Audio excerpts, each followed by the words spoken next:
Ladies and gentlemen, presenting the nerdiest competition ever created by the Language of Bromance team. In this corner, obsessed with Star Wars and anything with swords, Richard! And in this corner, obsessed with the Ninja Turtles and scared of anything from the ocean, Shawn! Brought to you as a Pod Bros exclusive in association with the LOB Army. Tonight's competition is a Language of Bromance draft.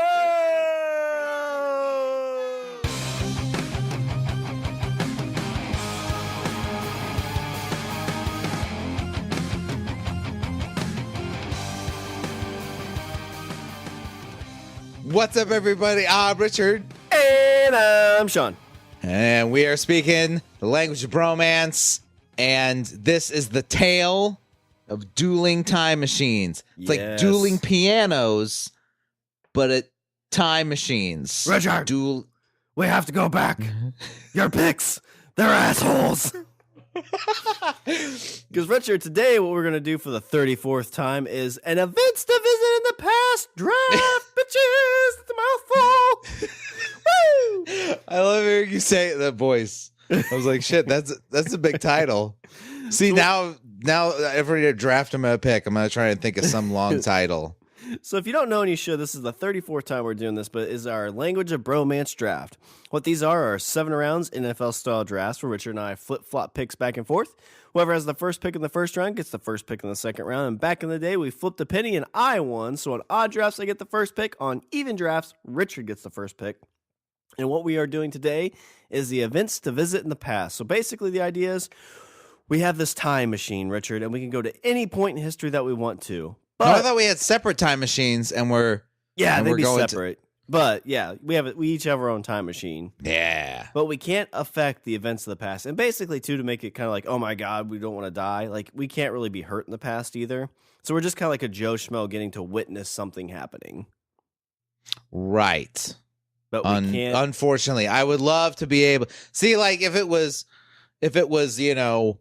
hey, you can, like, talk to people and like, that'd be cool. But you're right. Yeah. You can't affect history.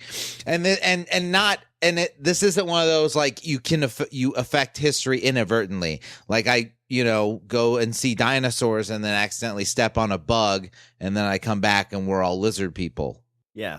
Because otherwise this draft would be extremely difficult to manage.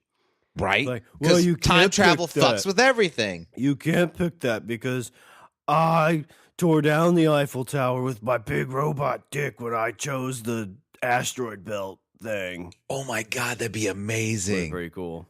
If a giant robot showed up with a huge dick and knocked over the Eiffel Tower, I'd be like, I love this future. It'd be like the robot chicken that just goes over and starts humping it. So basically, we're just getting to witness these things firsthand as they happen. So, Richard, if you would like, you get the first pick in this draft. Oh, so let's hear what your event would be. All right, Shawn, here we go. For my first pick, I don't know if you had this picked, but you say it all the fucking time.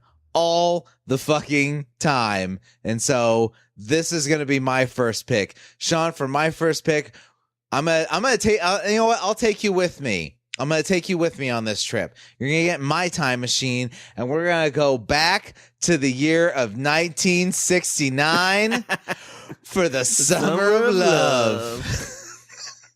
Okay, so a couple things about this. Number one, like Woodstock, so hells yeah. Yeah. We're going to Woodstock, and we're going to take acid, and we're going to play in the mud. We're going to take LSD and play in the mud. That's going to be thing number one.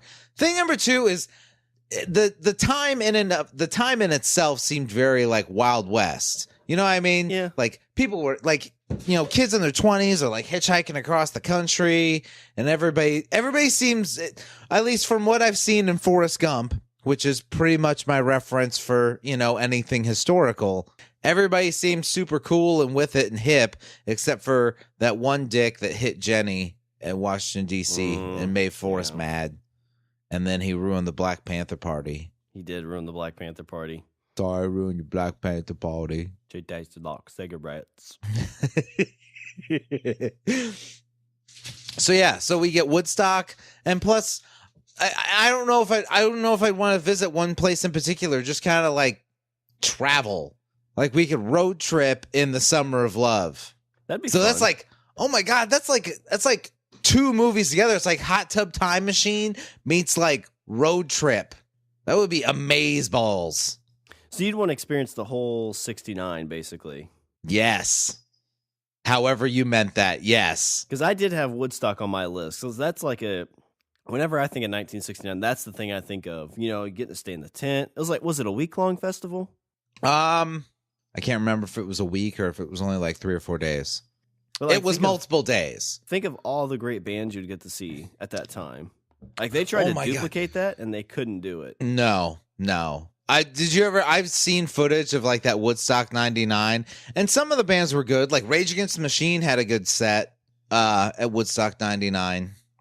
But I mean it wasn't, You had Limp Bizkit. Oh, yeah. Yeah. Oof. I think that was the reason they burned all the shit too, wasn't it? No, I think the fires were going before that. Okay. And see, that's the thing, is everybody seemed all pissed off in 99. Woodstock in 69, everybody just fucking hung out and did acid and played in the mud. Woodstock 99, there was, people setting shit on fire and like gang rape. That's not fun. That's not fun for anybody. So, yes. Summer of Love. Do you get the whole year or do you just get Woodstock? That's my question. Oh, you're asking. I'm looking. Well, okay. If that's the case, do I want to be at Woodstock? Yes, but I think it would also be nice to explore the countryside, tour the country. You get like a week, but the event that you would get to see would be Woodstock. Right. Oh, you start in San Francisco, and then we'll road trip to Woodstock in the back of like a VW van. Yes, one with like the flowers on it. Yes. Do you So think we'll start in San Francisco because that's where they all went. Because Woodstock was in New York. So we'll just get in the van in California and we'll just, hightail it across the fucking country. Do you think the drugs were stronger back then? Like, do you think you could handle those? Like, I don't know. That's what Keith Richards says. That they were stronger back then? Yeah. Like, you take some weed and it's basically like doing acid. Like, you freak the fuck out. Yeah. I'm like, I want to eat a brownie for the first time. You're like, Shawn, no. God, no. But you know what? They all seemed like, you say, yeah, they were everybody says they were stronger back then, which may be true, but you know what? I don't remember like a bunch of stupid shit going on. Well, I mean, there weren't cameras and stuff. I'm sure it was happening. I am sure there's a lot of people that road trip from San Francisco to Woodstock that didn't make it there because they ran into a serial killer. Wow. Thanks, Debbie Downer. So there's my pick. There's my number one, the Summer of Love. Nice. It's a good pick. All right, Richard. So for my first round pick, this is something that, I think this was the thing that created the blockbuster movie. Basically that summer blockbuster. Because what happened during these movies is people, We're going to go to the island and see Jaws. What? Kinda. Yeah. Thanks for jumping right in. But yeah, so my first round pick, Richard, is I want to go to opening night. And I want to go to a theater that like has a really good experience with it. It'd be 1975, but it'd be the opening of Jaws. Oh, you're talking about the movie. I was saying like you want to travel to an actual island and watch a shark eat people. I'm like, you sick bastard. No, God, no. That'd scare the shit out of me. Yeah, it would. It's like the summer where that happens. Instead, you'll watch a movie about a shark eating people, and you'll watch that fucking riveted. Yeah, well, I mean, could you imagine like going to that movie? Like, you know what happens. You've seen it. And getting to see the reaction of everybody the very first time that they see this like iconic movie.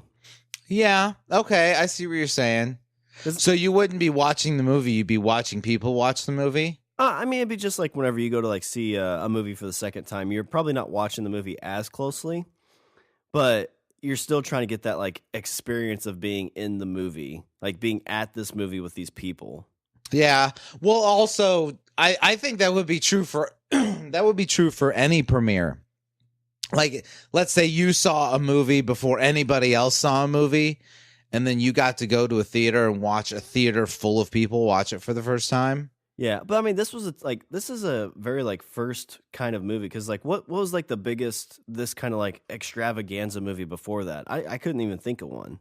Gone with the Wind, maybe Wizard of Oz. Yeah, I mean, yeah, this this was the first. I mean, they call it the first blockbuster. You know what I mean? Like it was the first movie where it would feel like an event going to, and so it'd be the first time like anybody's been to this kind of experience.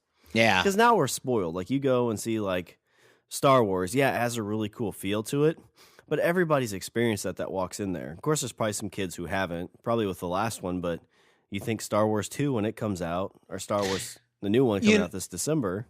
You know, I will say that, like in the because I've waited in line for all of them. Well, not all of them. I'm obviously not the first three, but I waited in line for the 3 prequels and the Force Awakens, and of course Will for Last Jedi. Waiting in line for. I'm trying to think which one was my. I think I had the most fun waiting in line for episode 3. Okay, why is that? I don't know. I don't know if it was just because. I think it was because I knew there were people I knew, and we all just sat and like just chit chatted and like had a good time, and it seemed like there was, since at the time people thought like this is the last one. Yeah, that's a good point. So it seemed like there was a lot of fanfare over it. Like they had like the radio stations were there and like doing their, hey, this is Kiwi and the butt. Boop, boop, boop. Kiwi and the butt. In the butt. Look at all these nerds out here like just go watch a movie. Right. So, I mean, there was a lot of fanfare around it. So that was cool. Plus, I think there was also the sneaking suspicion like, hey, this is going to be the good one. Yeah. It wasn't bad, though, honestly. No. Out of the 3. Yeah. Out of the 3, it was the best. I hate you. But I mean, it'd be cool to be sitting in line. People are like, what do you think it is? I'd be like, I bet it's a giant octopus. I bet it's a boat. Well, they knew it was a shark, right? I think, yeah, they knew it was a shark. I'm sure they knew it was a shark. Yeah. They didn't know it was a shark. You fuck with people's heads. They're like, no, I saw the trailer. I saw an early cut of the film. I heard this is a prequel to James Bond. I saw an early cut of the film. It's not a shark at all. It's a walrus. It's a giant walrus. Crazy. They say it's Jaws, but they should call it tusks. And a young Kevin Smith is standing behind you.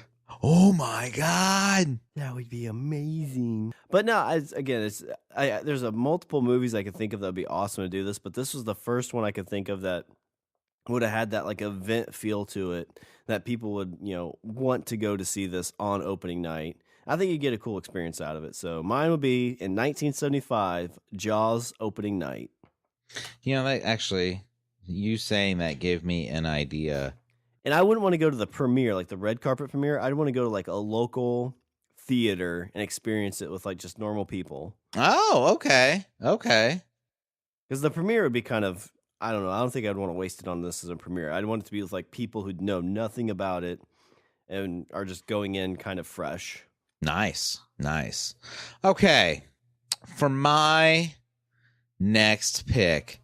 Yeah. Okay. For my next pick, we're going to go back to the time. This is a very controversial time, Shawn. And this is actually, it's controversial to the point that they recently have made a documentary about it. So, Shawn, the moment in time that I would like to go back to see what happens, I want to go and see the creation of the character of Batman. Oh, nice. Because I don't know, have you seen this new, they have this new documentary on Hulu? Have you seen it? I've heard of it. It's the finger, right? Yeah. Finger. Bill Finger, who has finally only recently gotten co-credit for the creation of the character of Batman. Bob Kane, who everybody thought, for the last 70 years, 75 years, everybody thought he was the sole creator of the character of Batman.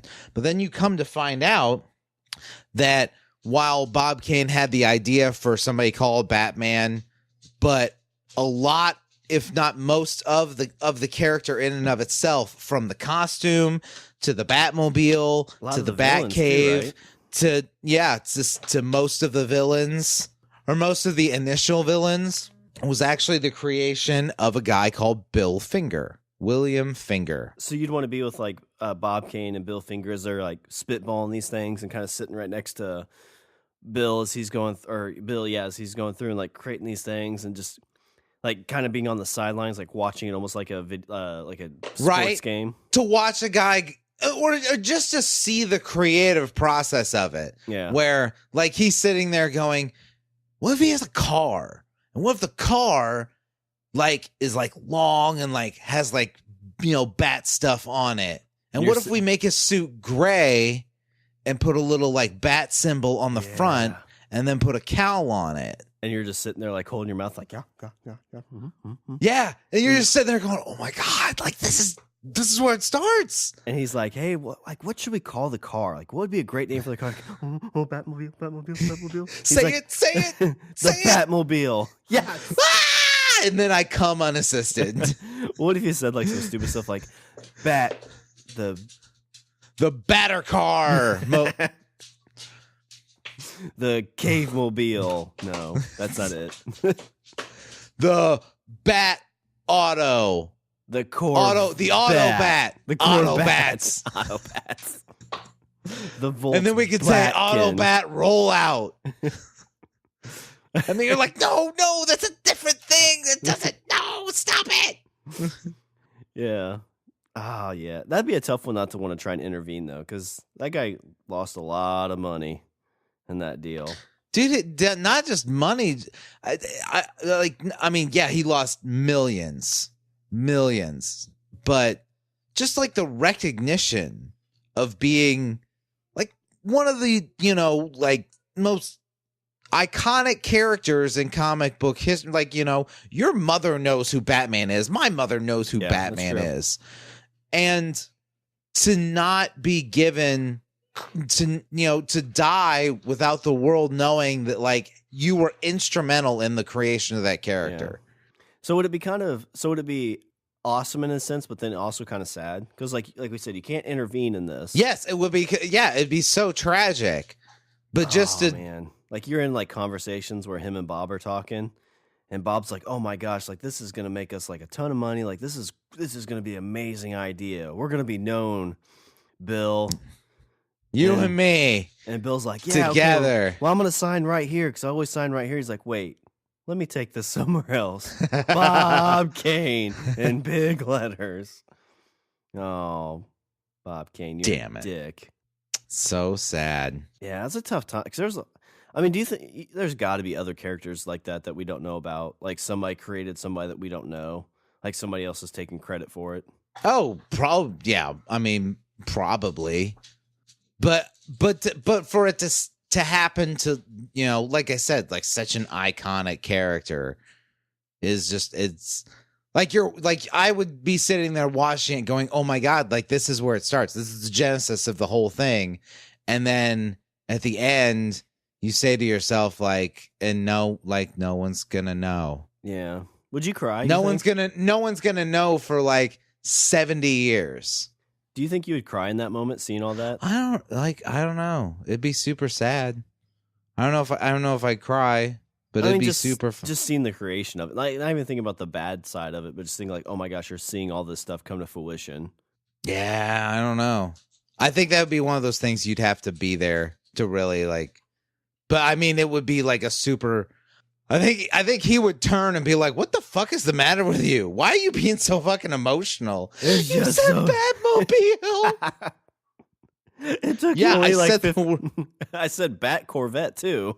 I said auto bat and you got all fucking pissy. I say Batmobile and now you're weeping. What the fuck's the matter with you? Somebody get this kid out of here.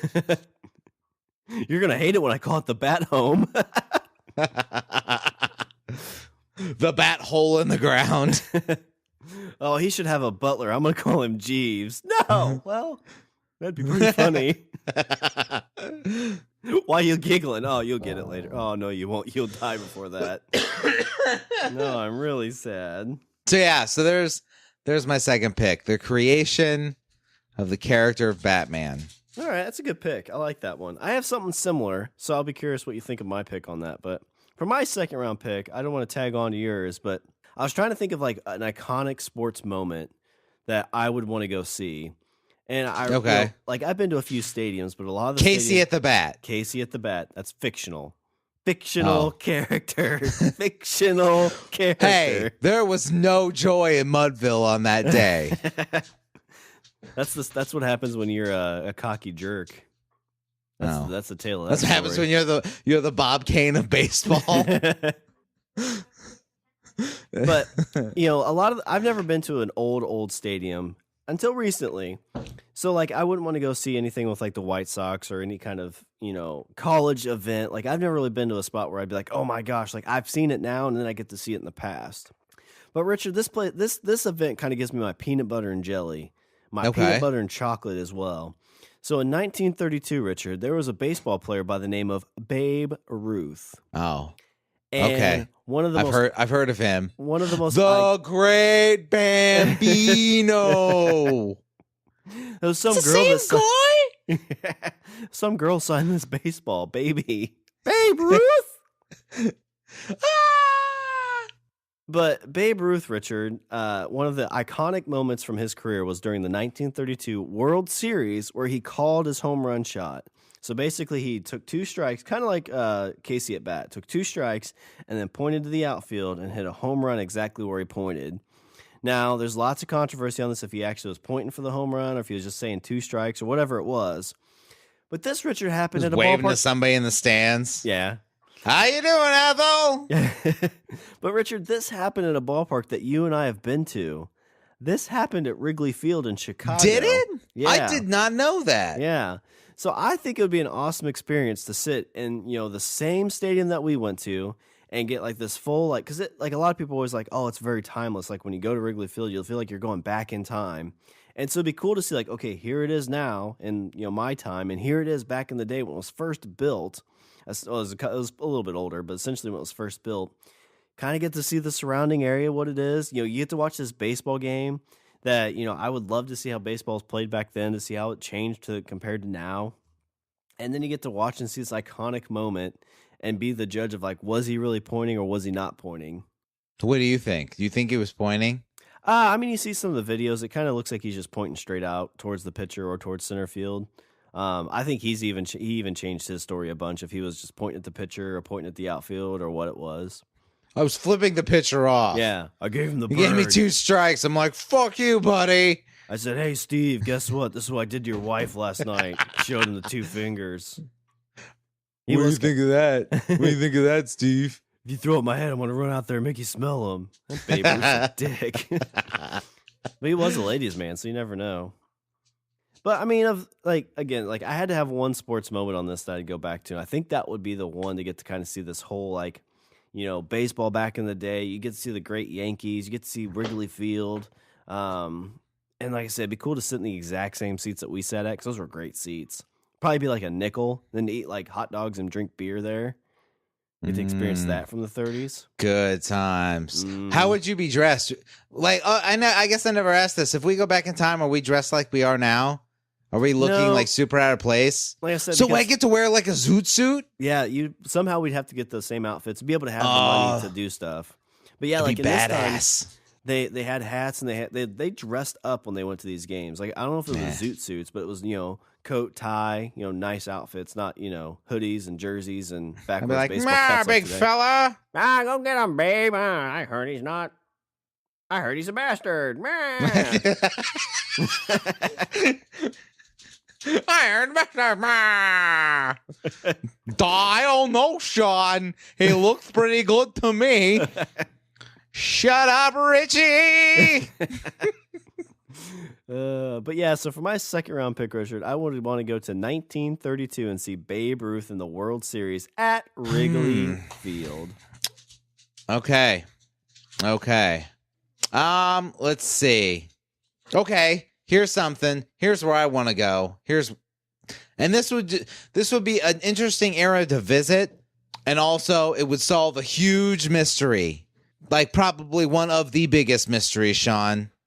For my next pick, we're going to go to old London.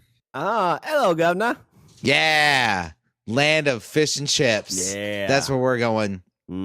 Shawn, amazing. The specific time I'm going to London during the time of Jack the Ripper. Ooh. And I'm going to find out who he is. What if, you did that? You're Jack the Ripper. No, because I can't affect anything. Oh, yeah, good call. So it definitely won't be me. That's how I know. See, because since I know I can't affect anything, then I know that I'm not the killer. So because that was my first thought. If I go back, what if my time machine lands on some poor innocent, streetwalker girl, and then I'm like, oh shit, and then I gotta cut her. I gotta find a different place to park, and then I come back to my time, and everybody's like, Jack the Ripper. I'm like, no, I didn't see her. I was trying to park my time machine. Oh, time travel's awful. So would you dress as Sherlock Holmes? Would you try to solve the crime? I would Shawn, I would dress as Sherlock Holmes even if I wasn't going there. You'd have a pipe with it blue bubbles. I would blow bubbles. The game's afoot. Bloop, bloop, bloop, bloop, bloop, bloop. Be perfect. But yes, Shawn, I'm going to find out who it is. I'm going to find out who Jack the Ripper really is. How long of a streak was that? Was it just a couple weeks or was it years or do you know? It happened over the course of a week, I think. Okay. Because it was boom, boom, boom, boom, and then nothing. And stop. I heard that they said that it could have been a woman, too. Some theories are saying it was a woman. I've heard that, too. I have heard that as well. That's just so crazy that there can be a crime like that just happens and nobody figures out. What happens today? Yeah, but we don't know about it. I don't know if that's scary or not. There's probably so many of those. Because, I read a statistic that said, there's... The FBI or somebody says there's at least 30 to 40 serial killers active in the United States at any given time. Wow. Sleep well. Yeah. That's just under one every state. And great. Now I get to lay my head down with that knowledge. Yeah. Thanks, buddy. You're welcome. You're the best. I know. Well, you border a state too, so your odds of having one somewhere close is pretty good. Son of a bitch. Knock it off. Can I sleep in here tonight? Oh, hey, stranger. But see, okay. Now, here's my question. Now, I can't affect anything in the past, but could I take a picture of Jack the Ripper? You'd have to expect that, the time travel thing would not be known. So even if you took a picture and posted it, people would be like, well, that's fake. It's photoshopped. Well, yeah, exactly. I'm not saying that anybody would believe me. I don't intend to come back and be like, I have a picture of Jack the Ripper on my phone. And you're all going to know. It was actually Jacqueline the Ripper. But just imagine how that would be. Dude's cutting up a prostitute, and then you step out, and you're like, hey, smile, click. Oh, yeah. Especially if it was your camera phone now. It'd be good quality. You post it on Facebook. Oh, my God. And then I could come back. To the present and use some sort of weird facial recognition software and find, his descendants. Oh, yeah. Ends up being and I just Charles kick Manson. Open the door. I'd be like, your great-grandfather murdered people. He's like, so do I. Ah, shit. You're the 1 in 30. Damn it. So, yeah, Shawn. So, we're going to find out who Jack the Ripper is, and that's going to be because of me. Nice. Because of me. So you'd be able to write like an article that would get picked up and maybe lead somebody to with more credibility to be like, oh yeah, I guess that this is the guy. Because even now they're like, oh yeah, we really think it's this person. It doesn't seem like there's enough evidence around still to be able to be like definitive. It's all just Well, and theoretical. also like if I publish something and like who's to say that anybody would, even if I knew exactly who it was, who's to say that anybody believed me anyway? It's a good point. I'd be like, it's this guy, and they're like, how do you know? Because I have because I don't. The gut game's feeling. Blah blah blah blah blah blah blah. All right, Sean, what you got? All right, What you got to top the identity of Jack the Ripper? I think I can do this, Richard. So for my third round pick, I'm not sure of the year or the venue. I'd have to research this a little bit closer. But I would want to go back to about the mid 80s. And I would want to go to, I think CBGB would be the spot. I know they've been at the Whiskey. Ooh. One of those two places. Small venue, like before they got big. Richard, I would love to be front row at a small venue and see Guns N' Roses before they got big. I'm talking like Axl Rose, Slash, like the original lineup, like before Appetite for Destruction came out. Like as they've got those songs done, they just haven't exploded yet. So basically, you want to see Guns N' Roses and like it. That's what you're. That's basically what you're telling me. You want to see Guns N' Roses before they are assholes, before they got old and scary, and then walk out on shows and piss everybody off. Yeah, and then like I could actually take a picture and they wouldn't care. Yeah, they wouldn't jump down and try and punch me in the face. Maybe you would. You don't know. I don't know. You don't know his life. And what if he does it anyway? What if it's like, oh my God, it's not fame. You're just a dick. Yeah. Then oh shit, that would ruin Guns N' Roses for me even more so. Yeah. You get back, it's like, no, it wasn't so fame. He's just a that's a raging pretty asshole. hefty. Yeah, that's a pretty hefty risk to take. I would assume not, but you know, it'd still be cool to see. Because I mean, I've been to small venues like now, and it's kind of a cool experience. But I would think like back then, it would be even more so, just because it was just like, what else did you do? Like today, I can get on the internet and see these things, but back then, nobody did. So they had to be packed houses. Yeah, you know, everybody singing, you know, Mr. Brownstone, getting drunk. Plus, you could see just a bunch of cool, like place like CBGB's. Like you'd see so many cool, awesome shows in such a small space. Yeah. You'd see the Ramones, Blondie, Black Flag. Well, and this would just be Guns N' Roses. I wouldn't pick all of them because I think that'd be kind of unfair. But I know, I'm just thinking about all the other, like all the different bands you could see. But I know there's a spot in St. Louis where I've been getting into Story of the Year. I don't know if you ever listened to them or not. They're from St. Louis. There used to be a little place called the Creepy Crawl, which was essentially like an elevated spot that was maybe like 10 by 10 feet. And you were literally like at like crotch level of the people playing, probably even lower. Like you're probably at like chest level. And like, you know, I don't know if the Whiskey or CBGB's like that. It seems like they are. But I mean, you're literally like you're pretty much right on stage with these, you know, awesome musicians.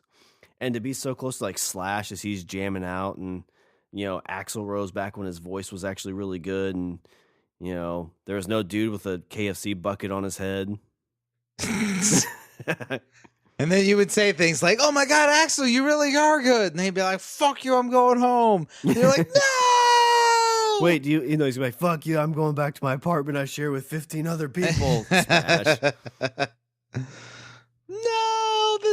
No, it's over. Damn it. Back to my time machine. Yeah, exactly. So then you come back to the present and you just walk out like shoulders drooped. I'm like, turned out they were assholes, huh? Yeah. Yeah. You know what? Ruined it for you, huh? Yeah. What are you going to do with your CDs? Burn them. Mm. But I would imagine it would probably be pretty awesome. So for my third round pick, I would want to see Guns N' Roses at one of the smaller venues before they got big. Oh, okay. Let's see. All right. I got my money shot pick. All right, in my brain. Deep Throat opening night. So here's my next pick. My next pick is, Sean, I want to go to a time long ago. Long ago. You can't go to a galaxy far, far away, though. Can't I? Because, Sean, I want to go and I don't know if this qualifies as one event, but I would want to go and watch the filming or a day of shooting on the set of the original Star Wars. That'd be cool. So you wouldn't want to go you wouldn't want to experience people watching it. You'd actually want to be there for when I want to see him do it. I want to see takes that like they do, and then it's like, don't do that. Do this instead. Again, it's kind of like the Batman thing where you're seeing something get. It's like watching something being born. Yeah, I can see that. So in this case, it would be me sitting there watching a movie getting made, which would be cool in and of itself. But watching this movie get made and see decisions that, that at the time probably are completely inconsequential, but in your head, you're thinking, oh my God, what if they did that other thing instead? Yeah. Like, how different would this be if Han Solo, if they gave him 3 eyes? Was that originally in the script? No. Oh. I'm just, for example. Well, I knew they started releasing comics from the original script, and I know Han Solo was supposed to be an alien. He wasn't supposed to be human or something. I think so, yeah. Or a day when they cast people to be like, oh my God, what if they cast this person instead? Yeah. I've seen screen tests have I seen Burt Reynolds screen test as Han Solo? I don't remember. I did see Kurt Russell his audition tape for Han Solo. Wasn't bad. He seemed a bit more angry than cocky. I gotcha. Yeah. A bit more short-tempered and hot-headed. Cool. I mean, you could see Carrie Fisher back in a young age, she's going through that stuff. That'd be pretty sweet. Yeah. So a day of casting would be nice, or like I said, even just a day of filming, and just to see inconsequential decisions get made, and that you watch and go, oh my God, this could have been something completely different, but they just made this one little course correction, and now it's Star Wars. Yeah, you'd be there for the day they actually blew up the Death Star. Yeah, that'd be pretty sweet. Because they actually blew one up, didn't they? Like a little miniature. I think so. Yeah. Yeah, watch them build models and see how they do it. Because all this shit had never been done before. That's true, yeah. There's so much of it that, they, just figure out. So to sit there and watch them go, oh, let's, buy a bunch of plastic model kits and we'll just glue pieces on, and so it'll look like a spaceship. Would it, since you've known a lot of that stuff, the behind the scenes, I'm sure, because I'm sure you've seen a lot of the documentaries and everything. Would it just be kind of actually seeing the meat get made, the sausage get made, instead of just knowing how it's made? Or yes, it would be the actual seeing of it. Part of it would be that, and the other part of it would be because things get spitballed whenever you're making something, ideas get spitballed. And then it's oh, that's good. Nah, let's not do that. Let's do this instead. What if Han and Chewie are more than friends? Go on. Yeah, exactly. Somebody's what if Han and Chewie, make out a little bit? Oh, God. America's not ready for that yet. Yeah, that's a good point. We'll have to wait a few years.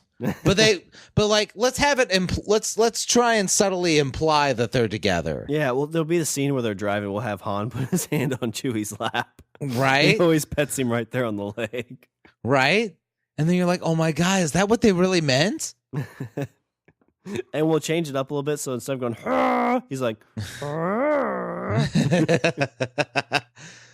didn't that scene get kept? Yeah. And then I'd come back with my shoulders drooped. Did it ruin it? It ruined it. Don't want to watch it anymore, do you? No. Han and Chewie were lovers. So yeah, I want to go and I want to see the making of Star Wars. I like that. That's a pretty good pick. So you've got 2 creations on here, and I think I was going to save this for a little bit, but I'll go ahead and put it right here. So for my 4th round pick, Richard, I would love, and it's not going to have as much gusto because of what your 2 picks were, but I want to sit in the room the night where Kevin Eastman and Peter Laird created the Teenage Mutant Ninja Turtles. See, there you go. So you tell me why you want this. Aside from the fact that like this is something that means a whole lot to you, I mean, is it kind of for the same thing? Like what if they had a completely different idea and they went with?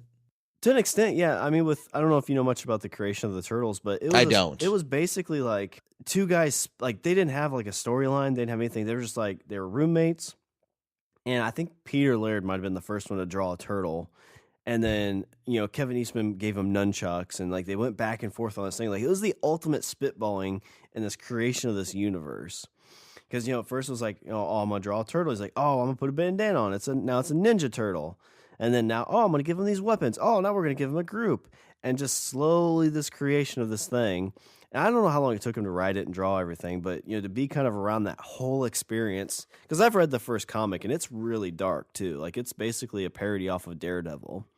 Oh, okay. It was not intended to be a multiple run copy. It was just going to be a single issue because they didn't have any money really to push it. And that's why they called themselves Mirage Studios, is because they're like, we really don't have a studio. We have an apartment and an easel. I like that. Yeah. That's clever. And so like they put this whole comic together. It was black and white because they had to save money. And I don't remember what the original run was. It was like 1,000 or something like that. And they sent it out. And it like just flew off the shelves. And then people asking like, well, are you going to do a second one? Are you going to do a third one? And so from that, they just kind of generated this whole empire. But yeah, I mean, it's kind of the same thing. Like to have them spitball, like how'd they come up with the, the names of the turtles? When they come up with like a Splinter? When they come up with Shredder? Right? Like that's the other thing is like, because all this shit seems like it coalesces together, but like, how the fuck do you pull these elements like just out of the fucking ether? Like, who was like, oh, there's these turtles and they're ninjas. And then somebody's like, yeah, and their leader, their like master is a rat. Like, how the fuck? Where did you come up with rat? Well, like you said earlier, like, were you sitting on the couch and then you see a rat scurry by the window and you're like, rat? He's a rat. But I mean, that's the thing too. Is like maybe it starts out as like, well, it wasn't a rat, it was a rhino, or maybe it was a cockroach. Yeah. And then something triggers like, no, cockroach doesn't work. We should do a rat.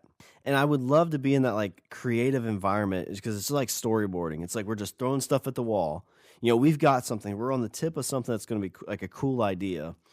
And would you collect all the little pieces of scrap paper that get like balled up and thrown away? Oh my gosh, that would be so awesome. Oh my god, I could take all this and it's mine. So then you just come back, you're like, look, and you just show me like a crumpled up, Post-it note that says Rhino, and I'm like, what does that mean? I don't know what that means. Who's Kay Eastman?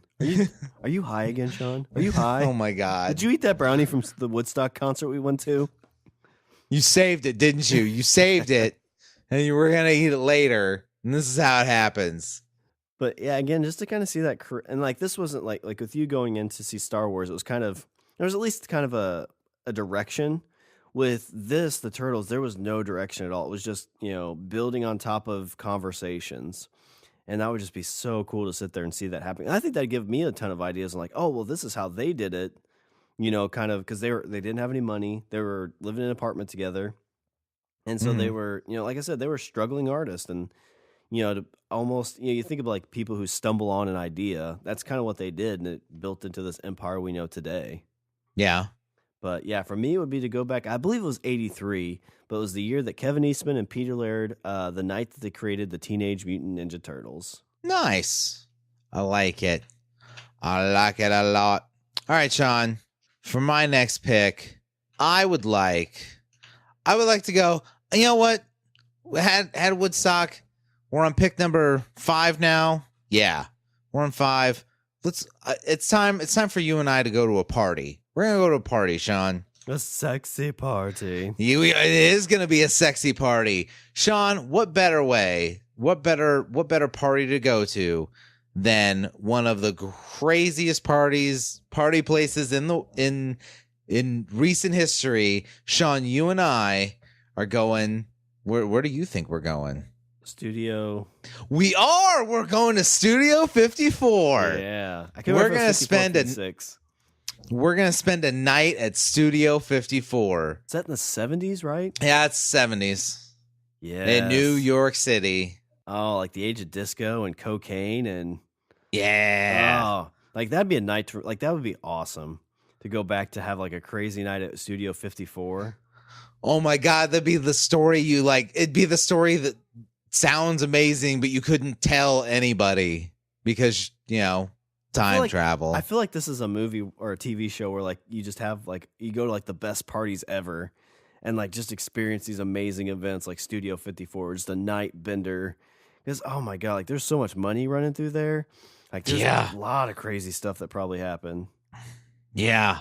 Didn't Kiss play there one time when they were doing their disco? Fuck if I remember. I have no idea. Shit, I don't know much about the history of it aside from the fact that it was an insane place. Well, I think there was a lot of celebrities. Like I think Hugh Hefner A lot of was there celebrities and like just crazy ass drinking and partying and yeah. So let's say Studio 54. Let's say you can. It's like the modern version of Caligula, the movie Caligula. Yeah.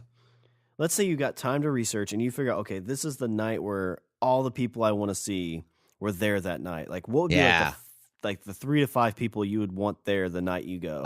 Let's see. So this would have been the 70s. So who would I want there? Oh God, I'm not sure. Carrie Fisher. Carrie Fisher would probably be there. She'd be there. Yeah. Oh shit. Who else? Now I'm trying to think of stars from the 70s. Yeah, I feel like I'd want to see Hugh Hefner. I don't know why. I think he'd be kind of cool to see and party with.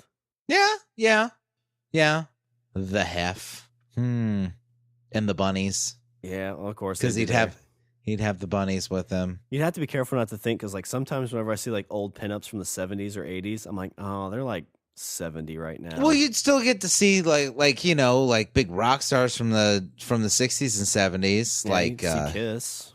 You could see Kiss. You could see Fleetwood Mac. Yeah, that'd be cool. They could play Tusk, and you'd be like, that's funny. This is amazeballs. do.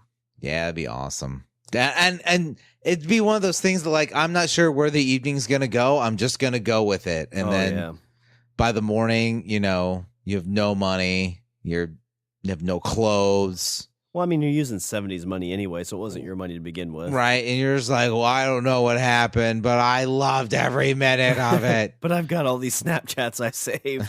I can't wait till my Wi-Fi kicks in when I get back home. I just get back on my phone. It's like, boop, boop, boop, boop. Like, why is Richard with a wax Carrie Fish? Oh, God. What is she doing with his ear? Why is he wearing the slave costume? Why am I getting aroused by this? Oh my God, that'd be so awesome. See, because I think that's why in my head, I think that's why everybody goes to Vegas. I think that's why people go to Vegas. They see like these, massive epic parties at Vegas.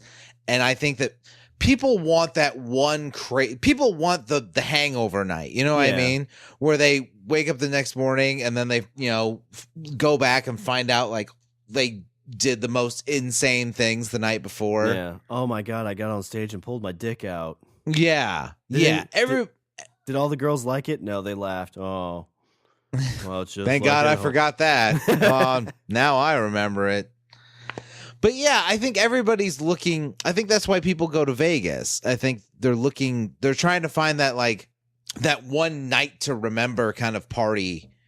And that's what Studio 54 was, though. It was that all the time. And so to go and try and see the original spirit of it. Yeah, no, I think that'd be awesome. I like that pick a lot. Yeah, we're going to go to party. We're going to go to Studio 54, Shawn. Party like it's at Studio. Would Prince be there? Ooh, he might be. 80s? Was he more 80s? No, he was more 80s. Okay. I mean, he had songs, but you'd be all drunk. You'd be like, this is what it sounds like when the doves cry. And then Prince is like, that sounds pretty good. And you're like, oh my God. He's like, that sounds like a song I've already written. Oh, okay, good. I can't affect the future. You should play it. Hey, Greg, I know you've been listening to the sound. You've been looking for the new one. Listen to this. All right, Richard, for my 5th round pick, this is kind of the same thing. It'd be a great big party. We're going to a party? Yeah, but this is like older time party. So, back in, I think it was the 30s, the government was cracking down on booze, right? They said were. no more booze because booze are bad. Prohibition. Yeah, even though everybody that was rich could still drink. Yeah. Also, one cute story that I love about Prohibition is at the time they still made frozen concentrated juice. You could get like juice concentrate or whatever. During Prohibition era, the manufacturers put labels on the on the grape juice concentrate, and it would say, warning, do not mix with 1 1/4 cup yeast and leave sit for 6 to 8 hours because that will make wine. Nice. I was like, oh, that's funny and clever. Yeah, so nobody did it. Yep. Everybody heeded that warning. But I don't know. I don't really know for sure that there were any amazing parties, but I feel like the day Prohibition was repealed, you always see the things like bars open up and like the Budweiser, horses coming in because everybody had booze hidden. Now they could take it out. Like the party that would have happened like in the 30s, like you walk out in your awesome suit, you toss your silver quarter on the counter, and you just start drinking with all these people. Oh my God, yeah. That's a good point. The day Prohibition ended. That would be fucking crazy too. Somebody pulls out, you got dueling pianos, like chicks are on the bar singing. Oh, they'd be like singing like Jessica Rabbit. Oh, yeah, they would be. Which is what I base all of my, sexy old-timey singers on. I base them all on Jessica Rabbit. I mean, you have to be careful because I'm sure like if you take just like one beer, it's probably like straight whiskey compared to now. Probably. I think they even say like liquor and beer and stuff is stronger than now. But it'd be that same thing. Like you have that crazy wild night where everybody's drinking, having a good time up through the morning. You get to experience like the olden days a little bit, which would be pretty cool. But good times. Yeah. So my 5th round pick would be to party on the day that Probation ended. Nice. I like that. I like number 6. For my, oh wait, that was your was your 5th. My 6th will be Shawn. I'm all about solving mysteries. And Shawn, what's one of the biggest mysteries we have? If the moon landing was real or not. God damn it. We've been over this, but I digress. Shawn, we're going to go back. We're going to go way back. And I'm going to spend a day in ancient Egypt. Ooh.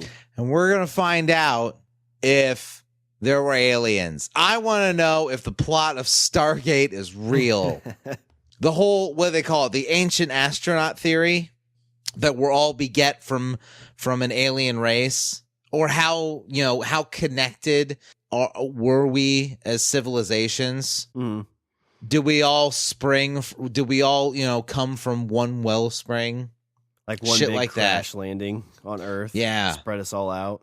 Yeah. Like so an alien ship crashed and then we're all away. We're all like spread out. Would you go to like the days the pyramids were built just to see that? Like, oh no, it was just slave labor and elephants. No, because I'm pretty sure about that. I would like to see the Sphinx in its original state, though. What was the difference between then and now? Well, because they say that that there was the Sphinx, like the face on the Sphinx is actually younger than the statue itself. So originally there was there was a face originally on the Sphinx, and then somebody put the different face on it. Okay, so it's had work done. It's had a facelift. Yeah. So that'd be interesting to see. I would take a picture of that.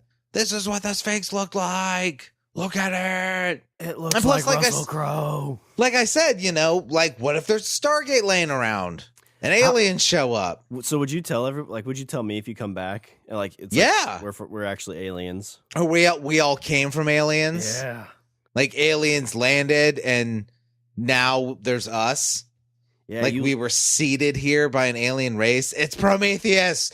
It's the home of Prometheus. Got it right. So you'd be standing there when the aliens come like, "Hey, we'll see you Tuesday." You're like, "Oh, I didn't think you had calendars back then." Like, no, we'll see you on your Tuesday.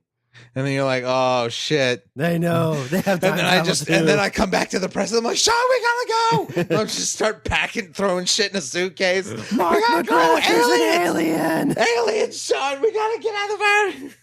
Where are we going? Studio 54. I don't care. Let's get the fuck out of here. And it's just a chase in time. We're getting chased by aliens, bouncing between years. Oh my God, that'd be awesome. There's a movie. Yeah.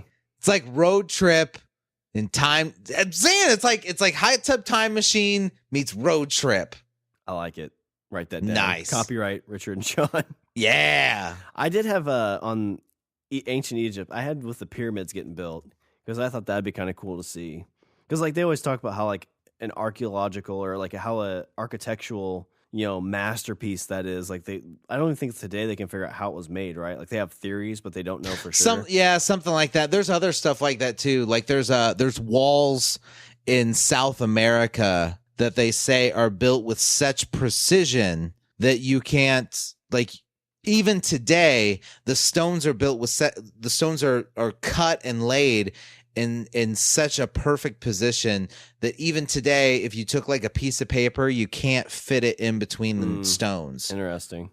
I think you talked about that before. That's pretty cool. Like these stones, like these rock, these stones that make up like walls and stuff like that, they're like cut with almost a machine-like precision. Like even like a human couldn't do that today just with the naked eye kind of thing. Right. Yeah.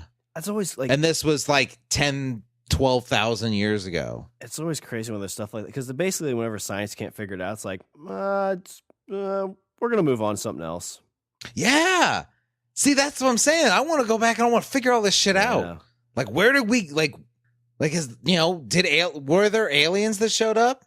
And not necessarily the aliens showed up and beget the human race, like they showed up and seeded the planet, but maybe just that, our ancient ancestors had contact with aliens. Well, they show like pictures of some of the cave drawings and stuff, and even some of the pharaohs, where it's like people think they just had masks on. It's like, no, you look close. Like it looks like whenever people have been abducted, like that's what aliens look like. Right? And so you would travel. So how fucked up would that be? You do time travel, and then you find out that there's aliens. Yeah, that'd fuck you up pretty good.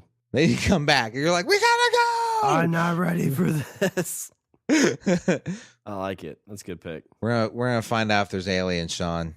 That's my 6th pick. All right, Richard. So for my 6th round pick, I want to go to another creation of a very, very important document.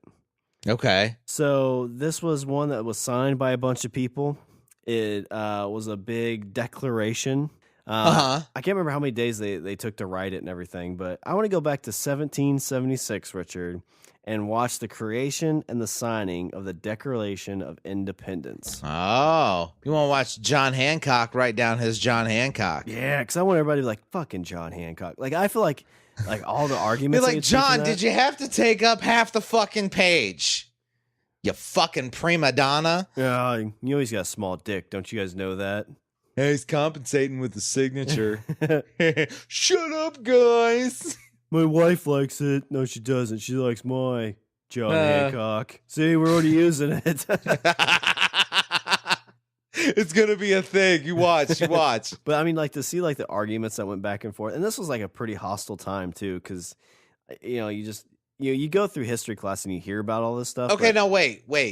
Are you talking about the Declaration of Independence or the Constitution? Declaration of Independence. Okay. So, because when you're talking about them debating or whatever, like you're talking about, I feel like if you're talking about them debating over things, I feel like you're talking about the Constitution. Yeah. I'm sure like what they wanted to say, and I don't know what how many people were there to kind of push to say like, yeah, we need to do this thing. Maybe it would just been a big circle jerk because everybody been on the side of like, yeah, we're fuck the king, we're gonna do this. Well, but to be fair, like there had to have been some sort of hesitation. Oh, for sure. Because I mean, think about it, like these guys are basically signing a piece of paper and sending it to the king, and so the king has all these names, and like so these guys are signing a piece of paper full well and knowing that if things don't go their way, they're dead. Yeah, it's like they're being executed if things don't go the way they want. They hope.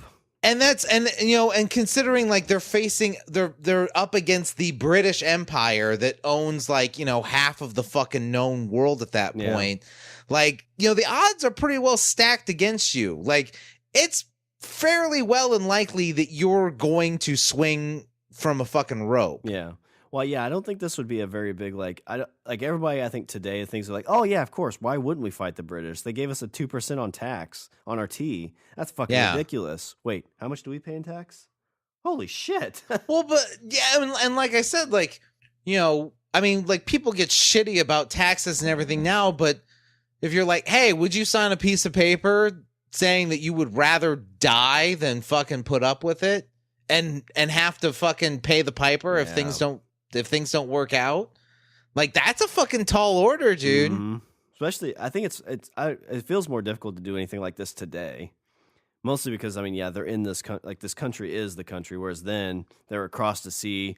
For them to send the army is going to take like a month. By the time they sent that to the king, they would be prepared and ready for the king. Well, yeah, but but even then, you're still up against the British Empire. Oh yeah, no, I'm not saying. And it's like, full like standing army, and like at that point, statistically, you're getting hung. It's not a sure bet. Like anybody that signed on, like anybody who said like, no, I'm not doing that. Like it'd be tough to blame them. I think today, like we always, like you go to history class and, I had a really good college professor who made us write a paper. It's like, okay, well, take the side of, the Americans at that point, or take the side of the British. Like, which one would you take?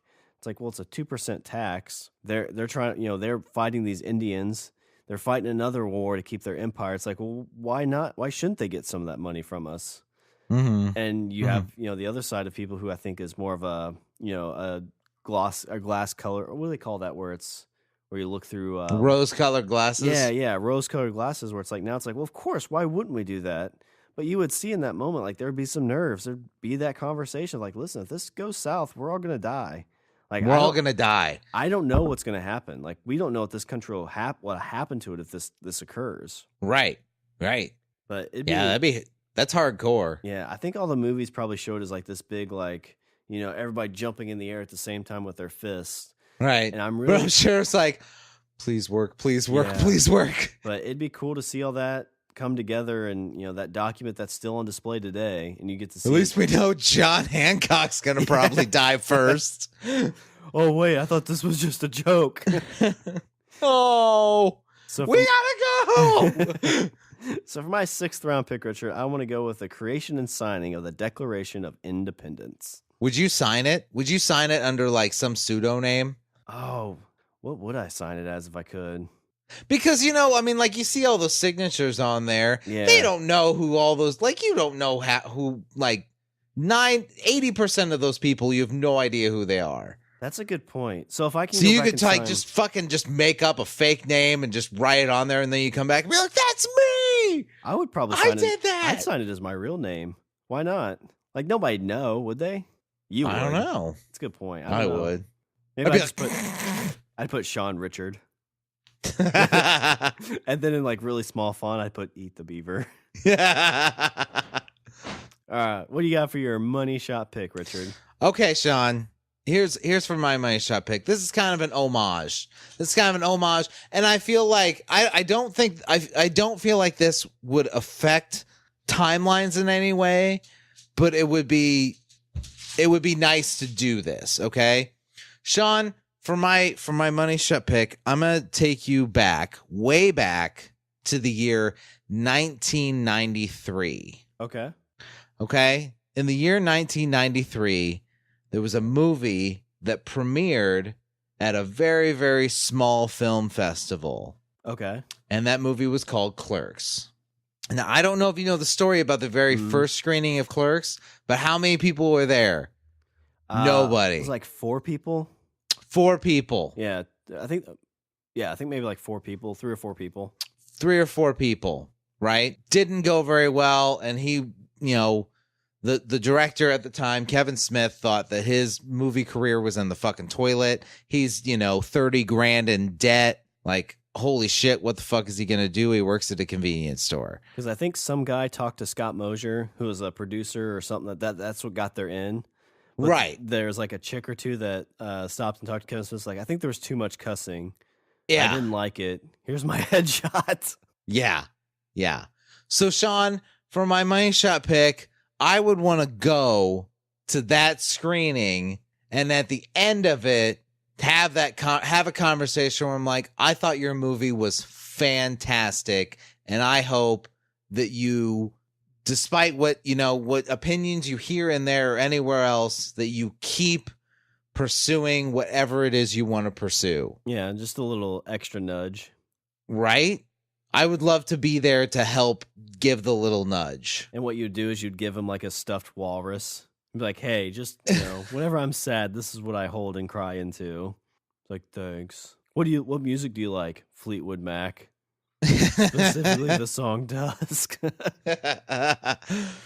But yeah, so that is my money shot pick. I want to go back in time. I want to go to the original Clerks screening, and I want to see. I want to have a conversation at the end with Kevin, and say that, and just basically compliment. It'd be like almost like a reverse thank you, a preemptive thank you. I could see that for the career he is about to have. It'd be one of those things like in that moment, it would probably mean a lot more than when you say it now.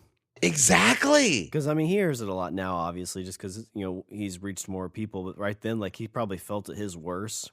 Yeah. And the chick in front of you is like, hey, here's my headshot. And he's like, well, I don't know if you know this, but I spent like $28,000 on this movie on credit cards. Yeah. I'll be paying off for the next 30 years. And then there's you going, hey, I love you. Your movie was so good. In a row, I died laughing. No, I'd like that. That'd be cool. How cool would that be? To be able to actually like find your one of your inspirations in a low point of his own creation, and being like, you know what? I know that it seems kind of bleak right now, but don't worry about it. Like, shrug off the bad and embrace the good, because I have a feeling that things are going to look up. And probably in that moment, he'd shrug it off. He'd be like, whatever, dude, you're fucking probably trying to touch my dick. Exactly. But you know what? Then you come back to the present and you hear the story 20 years later about some dude that came up in the, at his first screening when he felt like shit and was like, you know what? I think that you're doing great and you should keep doing what you're doing. Yeah. And maybe he doesn't even share that story. Maybe that's why he does it now. Because it's blurry. He's like, I don't even know if that actually happened, or did I envision it, or did I make it up? Yeah, and then one day you're sitting in like you're sitting at a Q&A or whatever, and then he sees you and he kind of looks at you weird, and he's like, wait a minute. Yeah. I like it. That's a good pick. So Clerks first screen. Would you take me with you? Yeah, of course. Yeah. Of course I would. Silly boy. Eat popcorn. We would, and we hold hands. All right, Richard. So for my 7th round money shot pick, this one is very, very personal to me. I have a feeling you're going to give me a lot of shit for it. But, in my lifetime, I've not been super successful in a lot of things. But there was a time in high school where I had a very exciting moment. Shit. And I don't have any videos of this or any videos of me at all. But, Richard, I would love... for the record, I have heard this story. For the audience, I've heard this story at least 10 times. I don't tell it that much anymore. No, you don't. But I would want to go back, Richard, and watch myself play baseball in high school, specifically in 2004, and specifically the game I played very, very well in. What happened during that game, Shawn? Please tell me, because I and the audience are dying to know. Well, Richard, it was probably my best game I ever played. And in the top of the 7th, so you only play 7 innings in high school baseball. So it was the bottom of the 7th inning, or down by 1 run, and I hit a double, which was good. And I scored. I scored the run to get us within 1. So I'm on second base. We're down a run, and the next kid hits the ball, and I score the tying run in the 7th inning. Okay. So then, Richard, in the 8th inning, with 2 runners on, I think it was 2 runners. I don't remember specifically now. I hit a walk-off home run to win the game, our first game of the season. Wow. Yeah. But I mean, it'd be cool to watch. It's like I said, I don't have any videos of me playing baseball. Right. I don't talk about it much because I mean, I was good, but I wasn't like great. I'm not like the high school guy too to be like, hey, let's sit and watch my videotapes of me playing football. Cue up my highlight reel. Stuff's badass. I would have went D1 if it wasn't for the stupid ass coaches. And then my fucking knee blew out.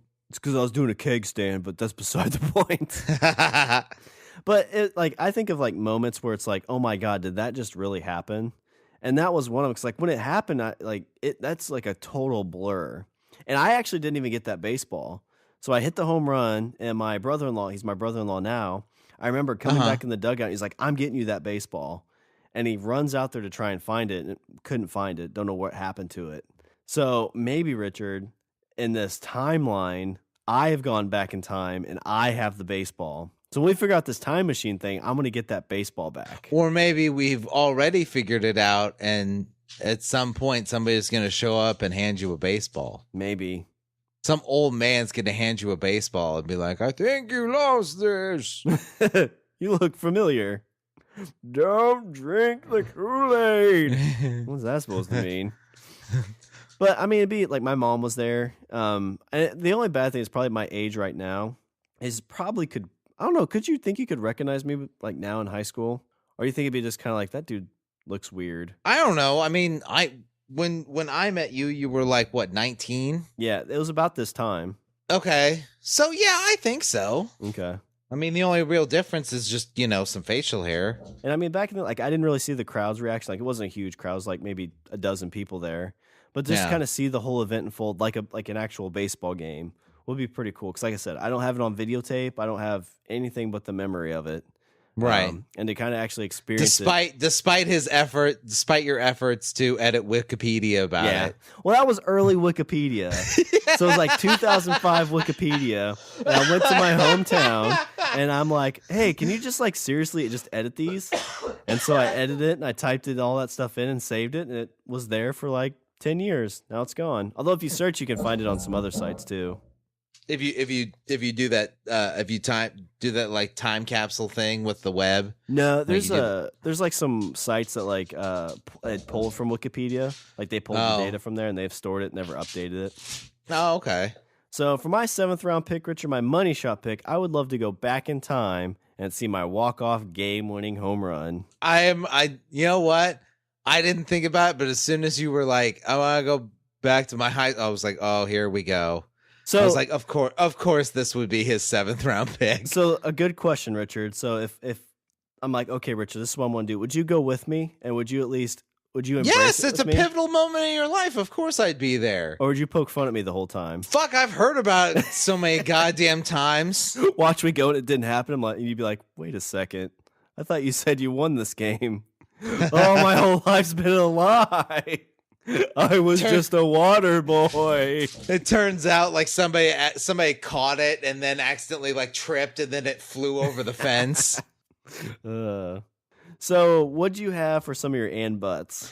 I just had kind of like something with Jesus. I couldn't figure out what specifically. Something with Jesus, something with Da Vinci. Oh, Da Vinci. I thought those would be cool. Yeah. Some date in ancient Rome. I thought about maybe when Caesar got stabbed. Oh yeah, you'd be in the crowd. Or the burning of Rome, like the whole like Emperor Nero and the fall of Rome and Nero with a fiddle and blah blah blah. A lot of apocryphal stuff that like, hey, I wonder if this is actually true. Yeah, I wonder if this is actually true. I looked at some of the history stuff and all those things that it seems like the biggest moments in history are bad events. Things are like, well, I don't really want to experience that. And then the bubonic plague, World War I, St. Valentine's Day massacre. Let's see. So for some of my ambuts, I thought this would be a cool like another party type thing, but it was in 1945, the end of World War II celebration. So when they had that iconic kiss VE scene, Day or VJ Day, because there was victory in Europe and victory in Japan. Which one was the iconic kiss scene? Was that Europe or was that Japan? I think that was Europe. Wow, that's kind of. It was when we beat the Nazis, and then later when we beat Japan, because it was like there was a difference. I would think it'd be the Japan one because I figured that would be a more like, oh, finally it's all over. But whenever the iconic kiss scene happened, That's the one I was wanting to go to. I mean, we weren't really that. I mean, we had all sorts of troops committed and everything else, but I felt like we were more invested in Europe. Like as a country, we were more invested in Europe. So. Japan kind of seemed just like the worst. They were both. It's war, so they're all bad. Yeah. I had the 69 moon landing, like to be at a viewing party of that. I didn't pick it because you had Woodstock and you kind of had 69, but I figured being like in that atmosphere, seeing, was it Cronkite who called it? Sounds right. Going and seeing the 1849 gold rush, I thought would be interesting, kind of seeing people mining for gold. And all right. The other one, I kind of debated on making this my money shot pick. I thought it'd be kind of cool to see like my mom and dad on a date when they were, not like when they, like their first date, but, after they've been together for a month or two. Like seeing them, go out on a date, go out for pizza, watch a movie, and then when they start driving down a certain like trail or something, that's when the trip would end. Like I wouldn't follow them down there. And then they get alone together, and then like, wait, mom and dad, this is a dead. Oh god, the car's rocking. Hey, this isn't how you get out of the woods. Oh, Jesus Christ. Oh, my 8th round pick. I want to go back in time. Open the door. Be a lady, for goodness sake. You're going to be somebody's mother. Judging at this rate fairly soon. Let's see. Yeah. So let me go through these picks real quick. So Richard's first round pick was 69 Woodstock. Second round pick, creation of Batman. Third round pick, going back to London to figure out who Jack the Ripper was. Fourth round pick, watching the filming on set of the original Star Wars. Fifth round pick, going to Studio 54. Sixth round pick, Ancient Egypt. And seventh round money shot pick, going and seeing the first screening of Clerks, the movie. Yeah. So for my first round pick, I would want to go see Jaws opening night in theaters in 1975. Go to 1932 to see Babe Ruth's called shot at Wrigley Field. In the 80s, go and see Guns N' Roses at CBGB or like a small venue. Fourth round pick, sit in the room in 83 as Kevin Eastman and Peter Laird to create the TMNT. Fifth round pick, celebrate the end of Prohibition. Sixth round pick in 1776, see the creation and signing of the Declaration of Independence. And the seventh round money shot pick, watch yours truly hit a game-winning walk-off home run. The walk-off home run. The story of the walk-off home, the legend of the walk-off home run. Oh, I'd have to videotape that too and then save it forever. Save it forever. And watch it every day.